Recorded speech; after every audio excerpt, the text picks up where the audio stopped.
कैसे हो आप सभी। मैं मयंक द्विवेदी आशा करता हूं आप सब अच्छे होंगे। आप सभी का हमारे YouTube channel Mayank study centre में स्वागत है। आज हम आपको पढ़ाएंगे MP board class 10th mathematics.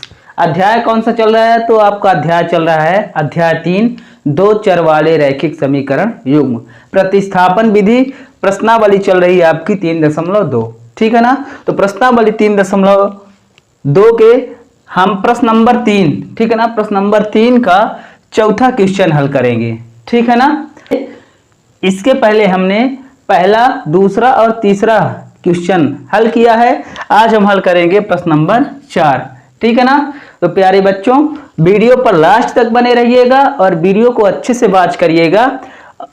जो चैनल पर जो भी नए होंगे तो चैनल को लाइक, कमेंट, शेयर और सब्सक्राइब कर देंगे। ठीक है ना। तो यहाँ पर देखिए क्या कह रहा है कि एक नगर में टैक्सी के भाड़े में एक नियत भाड़े के अतिरिक्त चली गई दूरी पर भाड़ा सम्मिलित किया जाता है। क्या कह रहा है? एक नियत भाड़ा। नियत भाड़ा का मतलब कि फिक्स। ठीक है ना। फिक्स भाड़ा जो है, तो फिक्स भाड़े के अतिरिक्त क्या कह रहा है? चली गई दूरी पर भाड़ा सम्मिलित किया जाता है। ठीक। 10 किलोमीटर की दूरी के लिए भाड़ा रुपए 105 है, तो 15 किलोमीटर के लिए भाड़ा रुपए 155 है। नियत भाड़ा तथा प्रति किलोमीटर भाड़ा क्या है? एक व्यक्ति को 25 किलोमीटर यात्रा करने के लिए कितना भाड़ा देना होगा, ये हमें बताना है। ठीक है ना। तो इसमें क्या पूछ रहा है? पहला पूछ रहा है नियत भाड़ा। नियत भाड़ा, नियत भाड़ा। दूसरा क्या पूछ रहा है कि प्रति किलोमीटर। ठीक है ना। प्रति किलोमीटर भाड़ा, प्रति किलोमीटर भाड़ा, प्रति किलोमीटर भाड़ा। तो प्यारे बच्चों, पहले आप जान लीजिए कि नियत भाड़ा क्या होता है। ठीक है ना। नियत भाड़ा का मतलब क्या होता है कि एक फिक्स भाड़ा। ठीक है ना। जैसे कि हम टैक्सी में बैठते हैं, टैक्सी में बैठ गए और बैठने पर उसका हमारा भाड़ा नियत भाड़ा होता है। जैसे कि मान लो कि 10 रुपए लग रहा है, तो आपका नियत भाड़ा फिक्स है। आप चाहे दूरी जाओ या ना जाओ, ठीक है ना, कुछ दूरी तय करो या ना करो, पर आपका वो नियत भाड़ा लग जाएगा। 10 रुपए लगना है तो वो नियत भाड़ा हो गया, लग जाएगा। अब प्रति किलोमीटर भाड़ा क्या होता है? जैसे कि मान लो कि हम दूरी तय कर रहे हैं, 1 किलोमीटर का 5 रुपए लग रहा है, तो 2 किलोमीटर का 10 रुपए लगेगा। ठीक है ना। तो यहां पर देखिए इसमें क्या कह रहा है कि नियत भाड़ा तथा प्रति किलोमीटर भाड़ा क्या है? तो हम मान लेंगे कि माना नियत भाड़ा x रुपए है। नियत भाड़ा को क्या मान लेंगे? x रुपए, तथा प्रति किलोमीटर भाड़ा को मान लेंगे y रुपए। ठीक है ना बच्चों, इतना समझ में आया। अब देखिए क्या कह रहा है कि पहली शर्त क्या कह रहा है कि 10 किलोमीटर की दूरी के लिए भाड़ा रुपए 105। ठीक है ना। 10 किलोमीटर की दूरी के लिए नियत भाड़ा जो है आपका फिक्स है, पर 10 किलोमीटर की दूरी के लिए कितना भाड़ा होगा? तो जैसे कि 1 किलोमीटर की दूरी के लिए 22 रुपए भाड़ा, तो 2 किलोमीटर के लिए 2 बाई, 3 किलोमीटर के लिए 3 बाई और 4 किलोमीटर के लिए 4 बाई। ठीक है ना। समझ में आया। 1 किलोमीटर के लिए बाई, तो 2 किलोमीटर के लिए 2 बाई, 3 किलोमीटर के लिए 3 बाई, 4 किलोमीटर के लिए 4 बाई। तो इसी तरह 10 किलोमीटर के लिए कितना हो जाएगा? 10 बाई हो जाएगा। कितना हो जाएगा? 10 बाई हो जाएगा। ठीक है ना। इतना समझ में आया आपको। अब चलिए हम चलते हैं सवाल में। तो नियत भाड़ा और प्रति किलोमीटर भाड़ा हमने आपको समझा दिया गया है, समझा दिए हैं। अब हम सवाल को हल करेंगे। ठीक है ना। तो यहां पर देखिए कि एक नगर में टैक्सी भाड़े में एक नियत भाड़े के अतिरिक्त चली गई दूरी पर भाड़ा सम्मिलित किया जाता है। 10 किलोमीटर की दूरी के लिए भाड़ा रुपए 105 है, तथा 15 किलोमीटर के लिए भाड़ा रुपए 155 है। ठीक है ना। तो नियत भाड़ा तथा प्रति किलोमीटर भाड़ा क्या है? एक व्यक्ति को 25 किलोमीटर यात्रा करने के लिए कितना भाड़ा देना होगा? 25 किलोमीटर ट्रेवल करने के लिए उसको कितना भाड़ा देना पड़ेगा, ये हमको बताना है। ठीक है ना। तो यहां पर हम मान लेते हैं कि माना नियत भाड़ा x रुपए तथा प्रति किलोमीटर भाड़ा y रुपए है। ठीक है ना। तो सवाल स्टार्ट करते हैं हम। तो यहां पर मान लेते हैं कि हल माना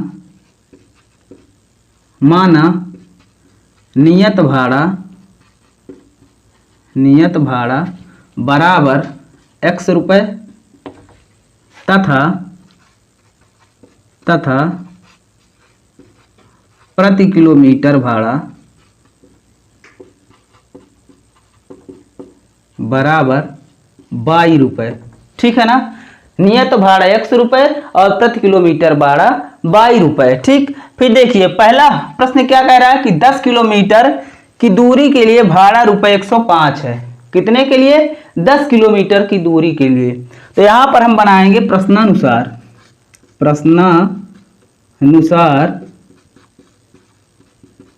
ठीक है ना। तो प्रश्नानुसार यानी प्रथम प्रश्न क्या कह रहा है कि 10 किलोमीटर की दूरी के लिए। अब भैया 10 किलोमीटर की दूरी के साथ साथ हमारा नियत किराया भी जुड़ा है, नियत भाड़ा भी जुड़ा है। तो समीकरण क्या बनेगा हमारा? x प्लस 10y बराबर 105 रुपए। ठीक है ना। तो यहां पर ये हमारा बन जाएगा पहला समीकरण x प्लस 10y बराबर 105।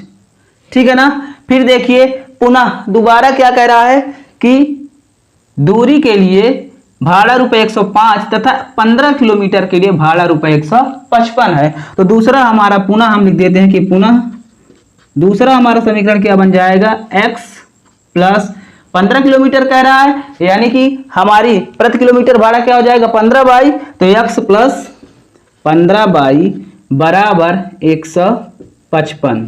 ठीक है ना प्यारे छात्रों, ये हमारा समीकरण बन गया। इसको हम मान लेंगे नंबर 1 समीकरण और इसको मान लेंगे नंबर 2 समीकरण। ठीक है डियर स्टूडेंट्स, अब देखिए 2 हमारे समीकरण बन गए। इसको हम कौन सा प्रश्न हमारा चैप्टर चल रहा है? प्रतिस्थापन विधि से। तो हम इसको प्रतिस्थापन विधि से हल करेंगे, नहीं तो हम विलोपन से भी इसको हल कर सकते हैं। ठीक, तो यहाँ पर देखिए कोई भी समीकरण ले लीजिए। तो हम समीकरण 1 ले रहे हैं, तो यहाँ पर लिखेंगे अब समीकरण 1 से। भैया समीकरण 1 क्या है आपका? तो समीकरण 1 है x प्लस 10y बराबर 105। देखिए यहां पर 10y का कर दीजिए पक्षांतरण।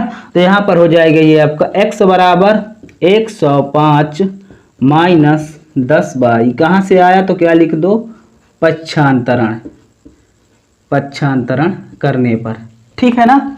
अब देखिए ये हमारा बन गया कौन सा? तो x बराबर 105 माइनस 10y, ये बन गया हमारा नंबर 3 समीकरण। ठीक है ना। तो हम समीकरण 3 का मान किसमें रखेंगे? समीकरण 2 में। क्यों रखेंगे? क्योंकि हमने समीकरण 1 से समीकरण 3 बनाया है, तो समीकरण 3 का मान हम 2 में रख देंगे। तो यहां पर रख रहे हैं कि समीकरण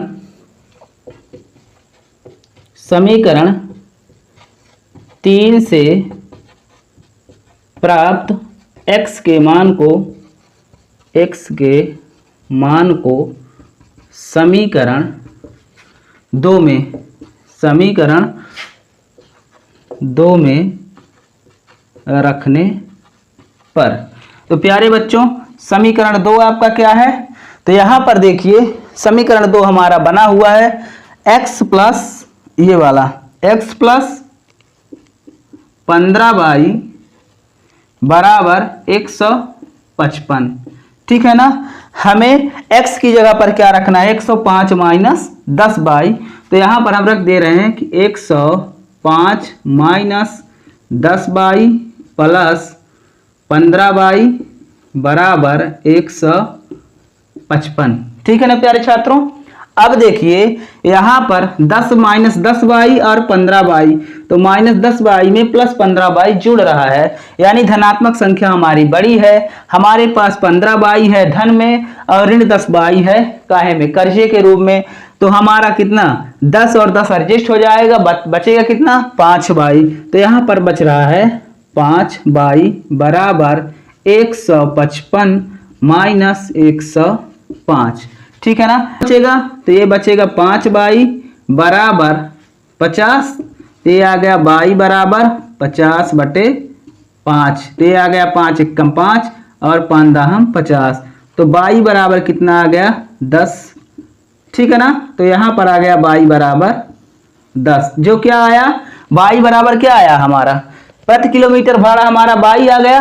ठीक है ना। अब बाई का मान हम रख देंगे समीकरण 3 में, तो बाई का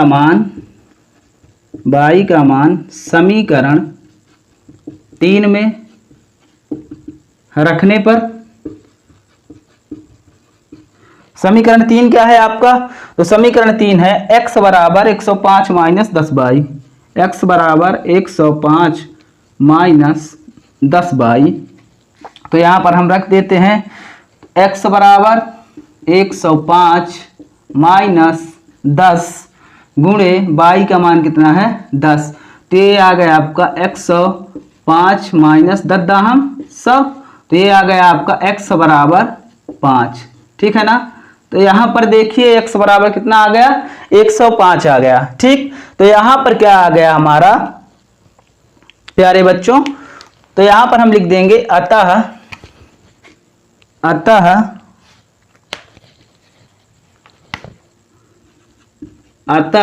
नियत भाड़ा x बराबर 5 रुपये तथा प्रति किलोमीटर